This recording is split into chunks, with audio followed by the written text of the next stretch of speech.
Calling বেলের শব্দ শুনেই অহনা ছুটে আসে। দরজা খুলতে গিয়ে ভাবে আবার যদি আদি হয়। না না, দরজা খোলা যাবে না। আবির হলে তো নাম ধরে ঠিকই ডাকত। অহনা দরজার সাথে হেলান দিয়ে দাঁড়িয়ে থাকে। আর বাইরে থেকে বারবার কলিং বেল বেজে চলেছে। অনেকক্ষণ পর অহনা বাইরে থেকে কারো কথা শুনতে পাই। দেখেছিস আবির দরজা খুলছে না? হয়তো বেডরুমে কোন পুরনো প্রেমিকের সাথে শুয়ে আছে। যদি তাই হয় তাহলে আজের শেষ আমি দেখে ছাড়ব। আবিরের কণ্ঠটা শুনে অহনা নিশ্চিত হয়, হ্যাঁ আবির এসেছে। অহনা সঙ্গে সঙ্গে দরজাটা খুলে দেয়। আর তাকিয়ে দেখে জলির সাথে গা ঘেঁষে দাঁড়িয়ে আছে আবির। একদম নিজের বুকের সাথে জলিকে মিশিয়ে রেখেছে। আবিরের এক হাতে মদের বোতল, তার থেকে এক ডোব গিলে তাকায় অহনার দিকে। অহনা আবিরকে এমন অবস্থায় দেখে বর্ষর একটা ধাক্কা খায়। আবির, জলি তোমরা এভাবে? অহনাকে কিছু না বলে পাশ কেটে আবির জলিকে নিয়ে ভেতরে ঢুকে যায়।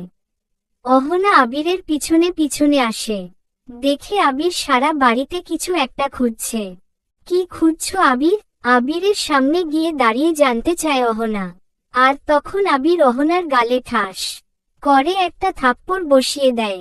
আর বলে, দরজা খুলতে এত দেরি হলো কেন? বাড়িতে আর কে আছে বল?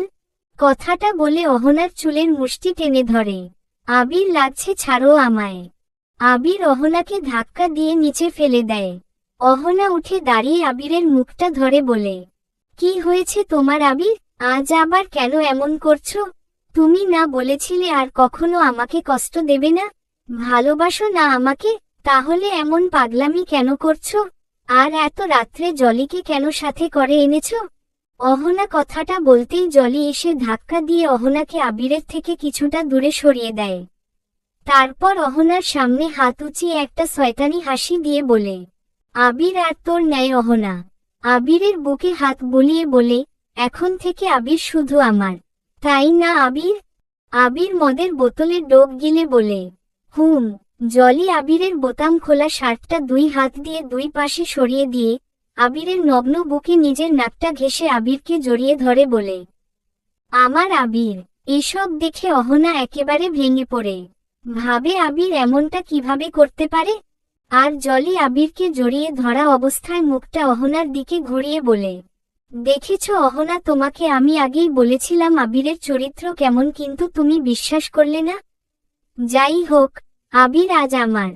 কথাটা বলে আবিরকে নিয়ে জলি বেডরুমের দিকে যায়। অহনাও আবির আর জলির পিছনে পিছনে যায়। কিন্তু অহনা রুমে ঢোকার আগে জলি ঠাস করে দরজাটা অহনার মুখের সামনে ভেতর থেকে লক করে দেয়। অহনা বাইরে থেকে দরজাটা তাকিয়ে চিৎকার করতে থাকে, এ কি? দরজা দিয়েছো কেন জলি? দরজা খোলো, আমার কথা শুনতে পাচ্ছ? দরজা খোলো। ভেতর থেকে জলি বলে, চেঁচাও অহনা, চেঁচাও, যত পারো চেঁচাও। কিন্তু এই দরজা আর খুলছে না, যতক্ষণ না আবির পুরোপুরি ভাবে আমার হচ্ছে। মানে, কি করবে তুমি ওর সাথে? দরজা খোলো জলি। মদ খেলে ওর হুঁশ থাকে না। তোমার দোহাই লাগে, ওর সাথে কিছু করবে না। দরজা খোলো প্লিজ জলি। বাইরে থেকে অহনা চিৎকার করতে থাকে, জলিকে বারবার ডাকে আর বোঝায়। জলি অহনার কোনো কথা শোনে না। আবিরকে নিয়ে বিছানার কাছে গিয়ে ধাক্কা দিতেই আবির বিছানায় ঢলে পড়ে। আর জলি সেই সুযোগে আবিরের কাছে যায়। আবিরের শার্টটা খুলে ফেলে তারপর আবিরের বুকে আর গালে কিস করে। তারপর আবিরের ঠোঁটে কিস করতে যাবে এমন সময় জলির ফোনটা বেজে ওঠে। জলি উঠে বসে দেখে আদির কল।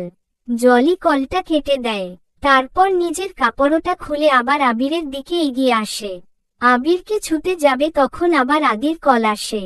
এবার রাগ করে জলি আদির ফোনটা রিসিভ করে। সমস্যাটা কি তোর?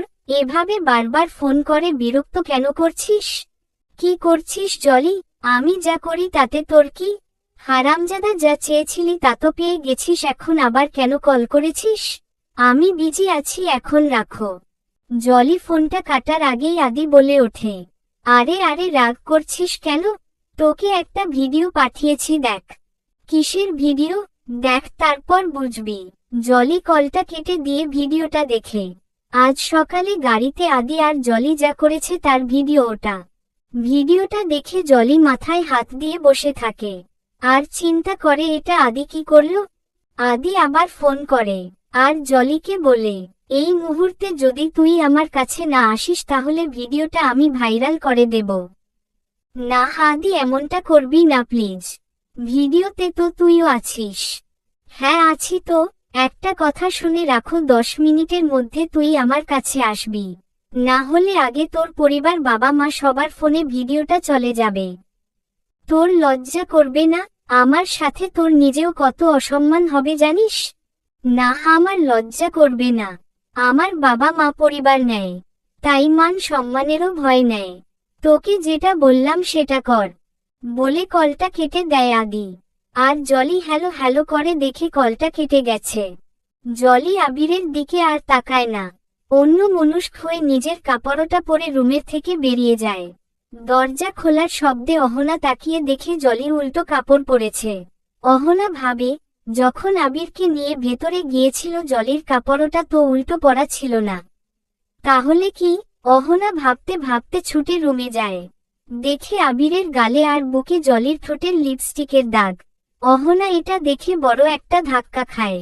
দরজার সাথে মাথাটা ঘেঁষে আস্তে করে নিচে বসে পড়ে অহনা, আর এক দৃষ্টিতে আবিরের দিকে তাকিয়ে থাকে আর বলে, এটা কি করলে তুমি আবির? চলবে।